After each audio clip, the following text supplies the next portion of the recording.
This morning we're going to show you one really nice way to make dill part of your breakfast.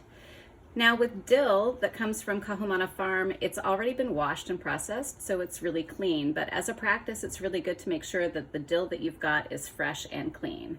So if it's a bright green color like this and it's all sort of standing up on end and it's not wilty, then it's good fresh dill.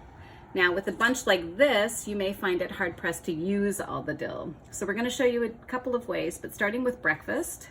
After you've washed and dried your dill, you're ready to use it. Now to wash and dry your dill, you can put it in cool water and then put it through a salad spinner to first get most of the excess water off. But another way is to press it between a clean tea towel or to leave it overnight on a cookie rack. So if you're putting dill in a soup, you can use most of the stalk. I usually trim my dill to about here. If I'm gonna use a soup, then I can cut it into small pieces just like this with a pair of really good kitchen scissors. And make sure you've got one pair of scissors only that you use for food and vegetables, like this.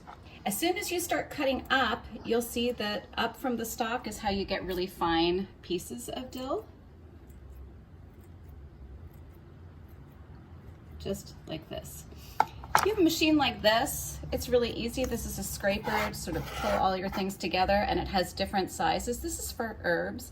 It's really hard to use with dill, but if you have some really long stalks like this, you can pull them through first if you'd like. Choose your hole, sort of pull it through this way to get some of the excess off.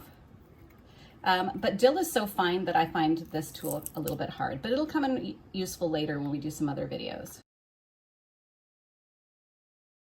So once you've got about a quarter cup of dill, you take an equal amount of cream cheese, and basically you're just going to blend the two of them together. Now before I do that, I want to draw your attention to the stalks. You don't want to get rid of these. If you're the kind of person who would like to make poached salmon, if you put this in the water while you're poaching it, these have a lot of flavor. They're not so good to eat because they're a little bit bitter, but they're really, really good with peppercorns and a little bit of white wine.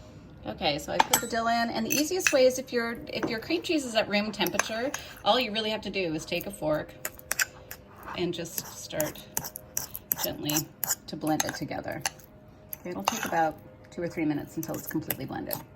Okay, so because you're going to want to make a fair bit of this all at once, because it is a little time consuming, and this will be a huge time saver for you later, I like these size Ziploc containers. They will fit neatly in your fridge and they stack. So once you've made a fair bit of your dill, you can put it into one of these. I put a little sprig of dill on top. These last for about 3 weeks. I always use little painter's tape, and there we go. You've got your dill cream cheese ready for when you need to use it. We should be able to show you a number of ways you can use this dill cream.